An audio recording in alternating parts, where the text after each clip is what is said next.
So we're going to start with Pork Tonkatsu. This is your traditional flour dredge bread setup. We're going to do the one hand wet, one hand dry technique.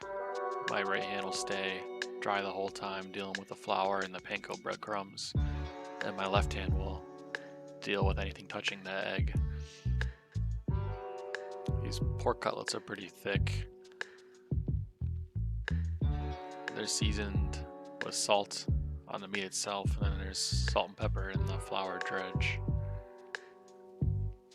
And you really want to get the panko to adhere to the cutlet, so I'm pretty aggressively smushing the breadcrumb into the pork cutlet. You want your oil to be 300 to 325.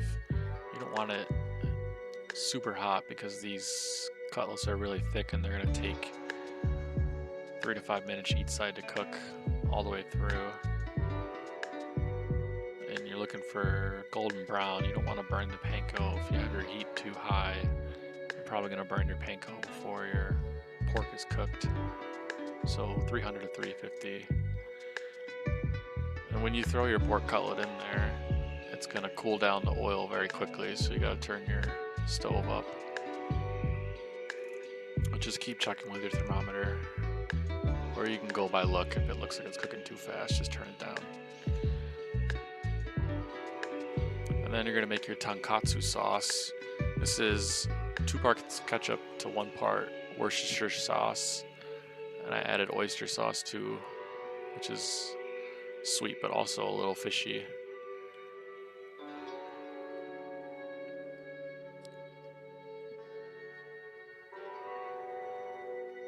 If you've never had it before, it basically tastes like A1 steak sauce. Looks like it too. And then ideally I think they use green cabbage, but this is what I had in my fridge. So this is red cabbage, and it's pretty tough and dry, so I added some salt. I bruised it up with my hands to release some of the water, and then I added some rice wine vinegar, which softened it up. So now we're going to make our sandwich. You pick a piece that is the most sandwich shaped. We're going to be fancy the way they do it in Japan and cut the crust off. For some reason they use white bread and they don't toast it. So what we're going to try to be true to form here. On the bottom piece we're going to put our cabbage with some mayo, put the pork cutlet on top, add the tonkatsu sauce, and then we're going to cut it up into little bite-sized pieces. So you can get this stuff from vending machines in Japan. It's like their idea of a westernized fast food, trying to, I think, mimic our fried chicken. And that's it. And then this is oyster and shrimp tempura. So instead of the flour dredge breading system, it's a batter, which is basically just cornstarch, beer, and egg. And it's really simple because you just dip whatever you're going to fry in there. And this you can get a little bit hotter. You want it at least 350 because you want it to take too long to cook. It'll gum up and it won't fry right. Tempura really kind of puffs up when you fry it because of all the starch. It never really gets deeply golden brown. It's going to look a little pale, but it's the right way to do it. Well, the shrimp looked good, and then I decided to do some carrots, and the oil was super hot, but I just went for it anyway.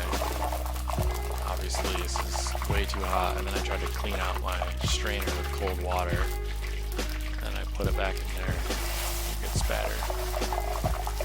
So don't put cold wet things in hot oil, but it still turned out fine.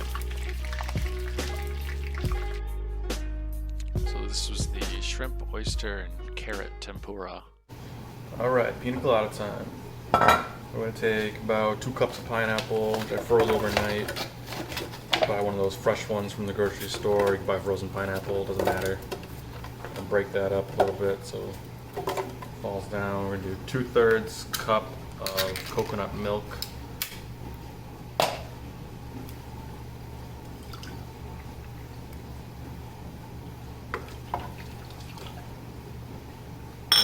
do 3 ounces of Muskegon's Own 18th Amendment rum. Preferably use white rum. You could also use dark rum.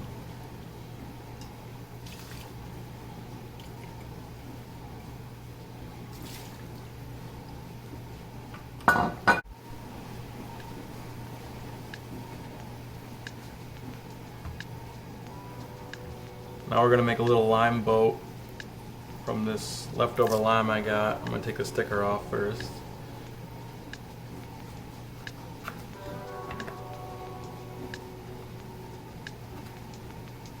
Just going to score it.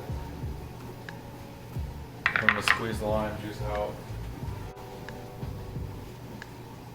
Then we have my pineapple, which I usually use for decoration, but I think this is an appropriate time to use it.